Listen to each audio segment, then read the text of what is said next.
Sabe quando a gente faz alguma coisa no dia a dia? Sei lá, compra um café, assina um documento e nem se dá conta de que existe toda uma lógica jurídica por trás? Pois é sobre isso que a gente vai falar hoje.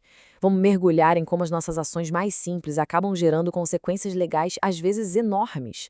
Vamos lá. Pensa só, desde o ato de comprar pão na padaria até, claro, assinar um contrato de trabalho.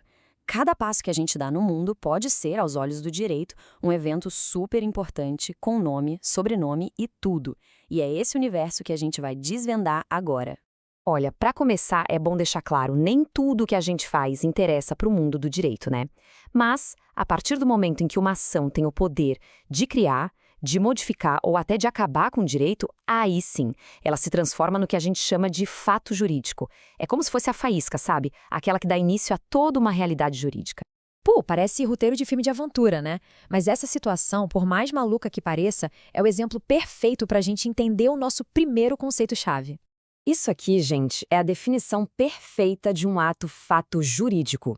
Pensa na cena. A pessoa só queria, sei lá, plantar uma roseira. A intenção não era ficar rica, mas a ação, o fato de encontrar o tesouro, gera uma consequência jurídica automática. Aquilo passa a ser dela. A lei, nesse caso, não está nem aí para a intenção. O que importa é a ação e o resultado dela. Simples assim. Beleza.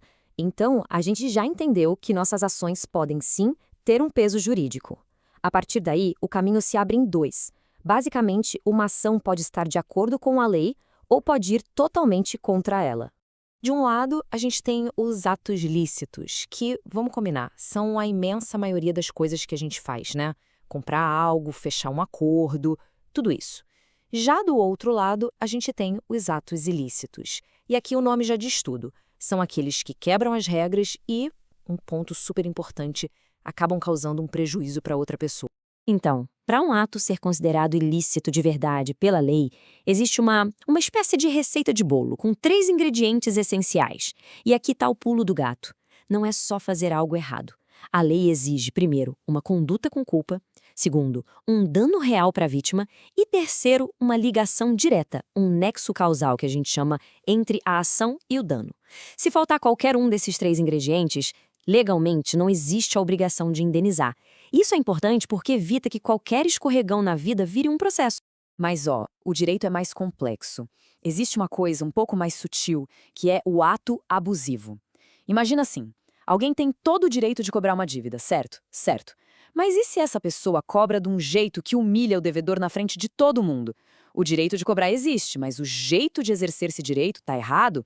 E o mais curioso é que, em alguns casos, só esse abuso na forma de agir já pode gerar consequências legais, mesmo que não tenha um dano financeiro óbvio, sabe? Agora a gente chega na categoria que talvez seja a mais importante de todas dentro dos atos lícitos. É aqui que a nossa vontade não é só um detalhe, ela é o motor de tudo. Tô falando do negócio jurídico. Pensa nele como a nossa caixa de ferramentas para construir e moldar a nossa própria realidade dentro da lei. O ponto central do negócio jurídico é esse. O resultado que a lei vai reconhecer é exatamente aquele que as pessoas envolvidas queriam criar. É simples. Ele se baseia em 2 pilares. Primeiro, a declaração de vontade. A pessoa tem que dizer o que quer. E segundo, a lei produz os efeitos que combinam com essa vontade. O contrato de compra e venda é o exemplo clássico, né? Um lado quer vender, o outro quer comprar. O negócio jurídico faz a mágica acontecer e a lei carimba tá valendo. E olha só, esses negócios podem vir da vontade de uma pessoa só, um testamento, por exemplo. Isso é que a gente chama de ato unilateral. Ou, o que é mais comum, eles podem nascer do encontro de 2 ou mais vontades, como em qualquer contrato. Aí já é um ato bilateral. A forma muda um pouquinho, mas a ideia principal continua a mesma. É a vontade das pessoas que está mudando o direito. Ok, mas para um negócio jurídico ser considerado perfeito aos olhos da lei, ele tem que passar por uma espécie de controle de qualidade de 3 etapas. O pessoal do direito chama isso de escada pontiana, mas vamos simplificar aqui e chamar de inspeção de 3 pontos, que fica bem mais fácil de lembrar. Funciona assim. Ponto 1, a existência. O acordo tem o básico do básico para sequer ser considerado um acordo? Tipo, tem gente envolvida, uma vontade declarada? Beleza. Ponto 2, a validade. Tá, ele existe, mas ele segue as regras do jogo da lei? As pessoas envolvidas podiam fazer aquele acordo? O objeto dele é permitido? E o ponto 3, a eficácia. Ok, ele existe e é válido, mas ele já está pronto para produzir seus efeitos no mundo real ou depende de alguma coisa para acontecer? Esse exemplo aqui é pesado, mas é perfeito para entender a inspeção. Um acordo para vender drogas. ele existe no primeiro plano, né? Duas pessoas combinaram algo. Mas ele reprova, e reprova feio, na segunda etapa, a da validade. Por quê? Porque o objeto é ilegal. E aí, o que acontece? Ele nem chega na terceira etapa, a da eficácia. Ele é considerado nulo, ou seja, para o direito, é como se nunca tivesse existido. Não gera efeito nenhum. Beleza, agora vamos para a parte mais criativa da coisa. Digamos que um negócio passou pela inspeção de 3 pontos. Ele existe e é válido. A partir daí, as pessoas podem customizar o acordo, colocar umas cláusulas especiais que mexem em quando e como ele vai funcionar. O nome técnico para isso é modalidades do negócio jurídico. A primeira e mais famosa delas é a condição. É basicamente amarrar o efeito do negócio a algo que vai acontecer no futuro, mas que a gente não tem certeza se vai acontecer. É uma incerteza. O exemplo clássico é: te dou um carro se você passar no vestibular. A pessoa só ganha o carro se a aprovação acontecer. É a cláusula do... Só que a lei espertamente bota um freio nisso. Não é qualquer ser que está valendo. Essa que está na tela, por exemplo. Te vendo meu carro se eu quiser. O direito chama isso de condição puramente potestativa. E por que proibida? Porque o acordo fica dependendo do puro capricho de uma pessoa só.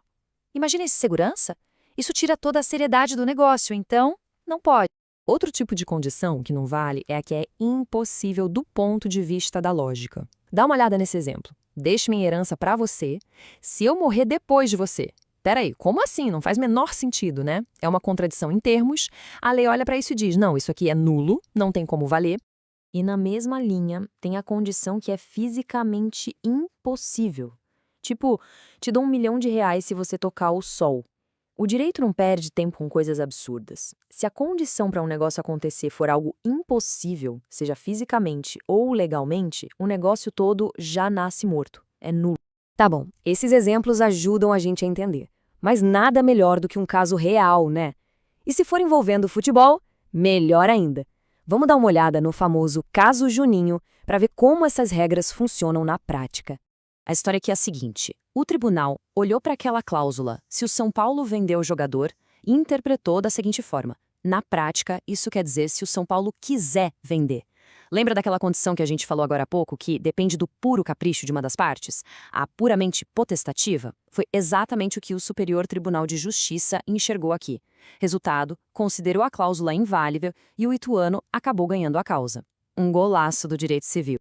E só para fechar esse capítulo das cláusulas especiais, tem outras duas bem rapidinhas. Uma é o termo, ele parece a condição, mas a grande diferença é que ele se refere a um evento futuro que é certo que vai acontecer. Uma data, por exemplo. E a outra é o encargo, que é tipo um presente que vem com uma tarefa. Pensa numa doação de um terreno com a obrigação de construir uma escola no lugar. A pessoa recebe o benefício, mas junto vem uma responsabilidade.